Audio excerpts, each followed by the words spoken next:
Saudações, amigos rockers, beleza? Eu sou o Fred, esse é o Papo de Rock e hoje eu vou mostrar aqui para vocês alguns discos polêmicos, né? Digamos assim, alguns discos aí que ficaram famosos por envolver alguma polêmica, seja por uma mudança de direcionamento, por uma razão ou outra. Bom, à medida que eu for mostrando, vocês vão entender o que é que eu quero dizer, né? Vou começar por esse disco aqui, ó.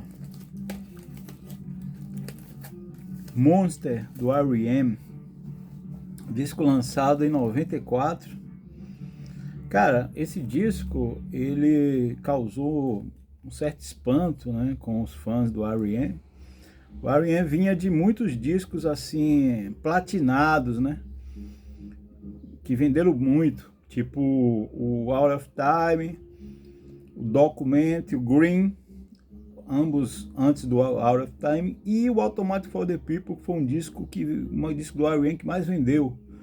Que, inclusive eu pensava que era o Out of Time, mas foi justamente o Automatic for the People. E esse disco aqui, cara, ele é um disco que os caras mudaram demais aqui a sonoridade da banda, né? Inclusive, muita gente disse que eles quiseram meio que fazer um disco meio grunge. Na época o grunge estava em voga. Na verdade, sim, cara, é um disco que o vocal do Mike Starr tá muito soterrado por camadas de guitarras distorcidas. Tem um quê de eletrônico também, né? Então é um disco bem, cara, meio claustrofóbico, assim, né? É bem diferente aí dos outros discos do R.E.M., totalmente fora da curva. Cara, eu gosto muito desse disco, acho que pra mim tá no top 5 da banda. Aqui tem músicas como Crush with the Eyeliner, né?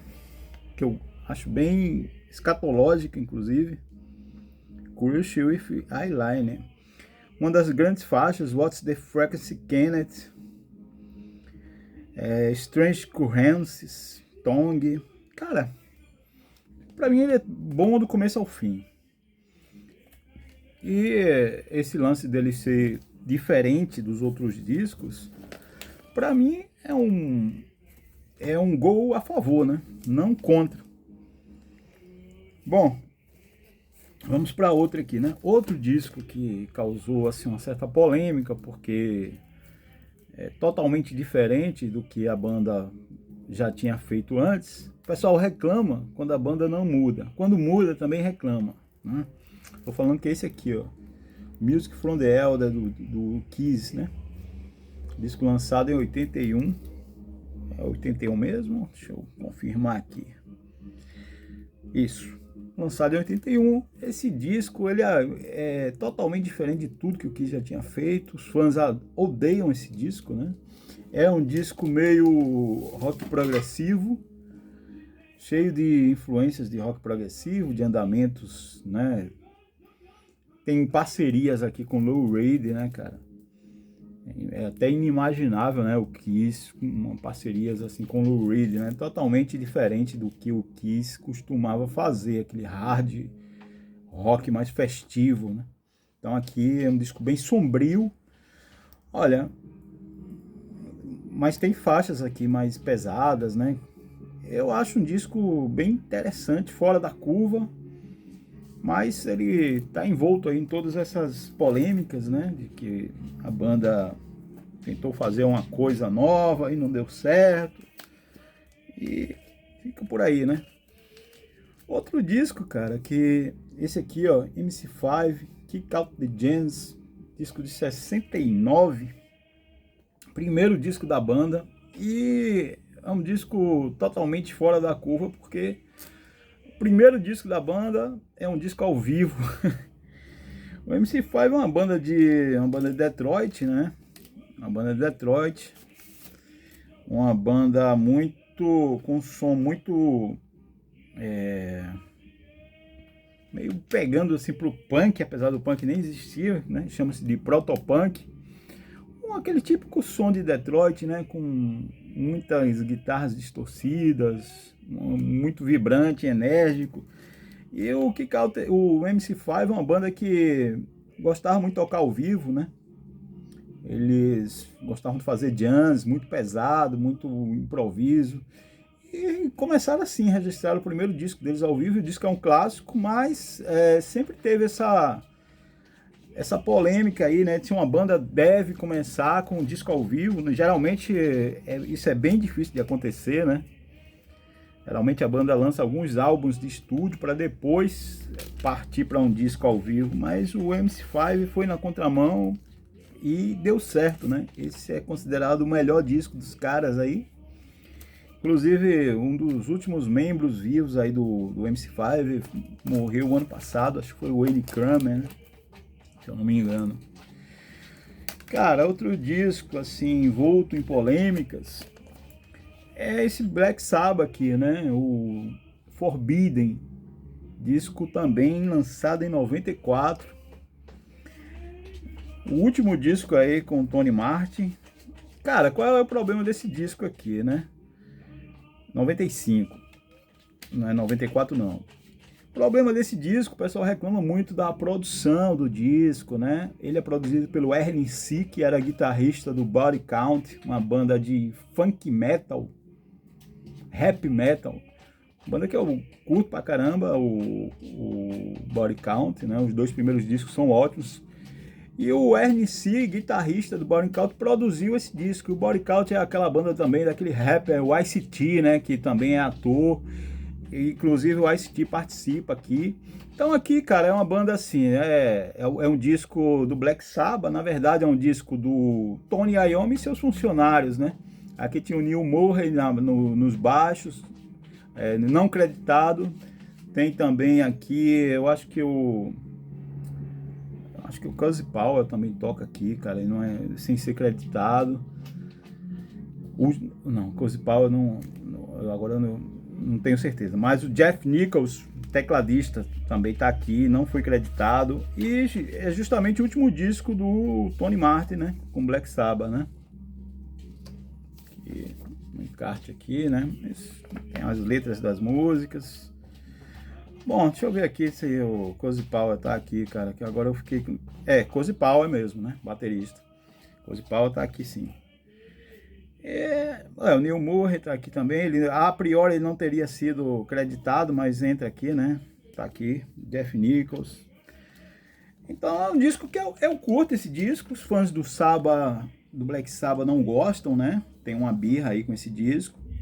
Inclusive, o disco ele foi remasterizado, né, pelo Tony Iommi, agora naquela caixa lá, Anno Domini, que saiu 4 discos dos 5 que o Tony Martin participou. Eu, sinceramente, né, não vejo, assim, razão para dizer que esse disco é tão ruim assim, né. Aquelas coisas, né, aquelas polêmicas aí que os formadores de opiniões dizem e que às vezes um monte de gente vai atrás, né?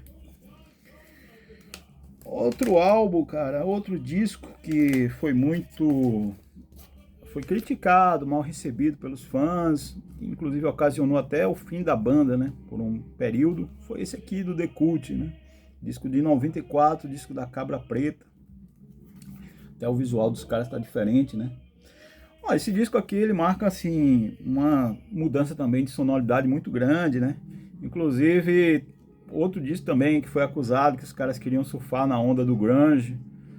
Mas, de fato, assim, os caras estavam passando por um momento muito difícil de relacionamento, né? Ele é produzido pelo Bob Rock. Mas, cara, músicas muito legais aqui, né? Como Gone, Coming Down, Black Sun, Natural High, Joy, Star, Sacred Life. Eu acho esse disco muito bom aí na discografia do The Cult. Conhecido assim, ele é auto-intitulado, né? É chamado como o disco da Cabra Preta, né? Do bode preto. Carinhosamente chamado desse jeito. Eu acho um disco legal, cara. Essa polêmica aí toda envolvendo, que o disco seria uma coisa absurda, né? Ruim, eu não compartilho não. Olha, outro disco aqui que foi totalmente desprezado aí pela pela mídia na época, né? Pela crítica e pelos fãs, foi esses dois aqui do The Doors, né? Os dois discos lançados após a morte do Jim Morrison. Acontece que os remanescentes do The Doors resolveram que iam gravar mais 2 discos. Eles tinham um contrato lá com a Elektra, tinham material, e no ano seguinte, após a morte do Jim Morrison, 1 ano ou 2, não me recordo agora, começaram a lançar os discos, né? O primeiro foi Other Voices, né? Título bem sugestivo, Outras Vozes, né? E o último, o segundo e último, né? Sem o Jim Morrison, chama-se Full Circle, né? Círculo cheio, né? Fechado, né? Também um título bem sugestivo, né? Os discos foram totalmente ignorados aí pela crítica, né? Pelo público e pela crítica, né? Mas, cara, você pega esses discos aqui, tá todo o embrião aqui do The Doors, né? Os 3 caras remanescentes aí, eles cantando. Talvez não tenham o mesmo brilho dos outros discos. A gente pode até considerar que são praticamente outra banda, né? Já que o Jim Morrison era muito carismático e a presença dele era muito forte. Mas eu acho acho que são 2 discos legais, cara. São 2 discos, assim, dignos, né? Embora, como eu disse, não tenha o mesmo brilho dos outros álbuns, mas eu curto esses 2 álbuns aí do The Doors, né? Inclusive essa edição aqui foi um milagre sair aqui no Brasil, né? Saiu aqui no Brasil em... Deixa eu ver aqui quando foi que saiu. 2015. Chegou até nas lojas americanas, né? Inclusive eu peguei lá esse aqui, ó.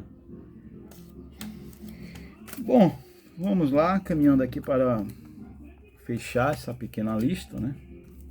Kid A do Radiohead.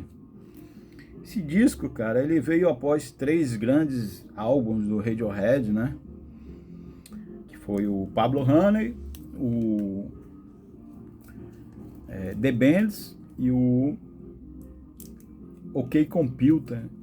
Acontece que aqui, cara, eles puxaram demais a corda aí com relação à inclusão de elementos eletrônicos, não é? No álbum, né? Ficou um disco muito sombrio, cara, muito eletronicamente radical, né? Na época lá nos anos 90, o pessoal tava abraçando muito aí a música eletrônica, né? Eu acho que inclusive ele já é dos anos 2000 esse disco, se eu não me engano. Deixa eu ver se eu consigo checar essa informação. Esse disco, eu acho que ele é...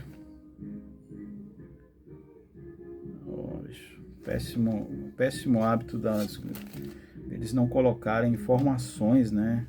Diz que tem um monte de foto aqui no encarte, mas essa informação, tá aqui, acho que tá aqui, 2000. Você tem que encontrar, né, no meio do disco, mas tem muita foto, desenhos. Bom, cara, e realmente esse disco espantou muita gente, né? Eu, inclusive, eu comprei meio que na empolgação, na época, mas não é um disco que eu escute muito, acho muito lance eletrônico, né, cara? Muita chiadeira, muito ruído. Não preciso ouvir, faz tempo que eu não ouço, mas a sensação que ele causou na época foi isso aí, né? Um disco muito, sabe, muito radical, né? Com esse lance aí da eletrônica. Cara, e fechando aí a lista, né?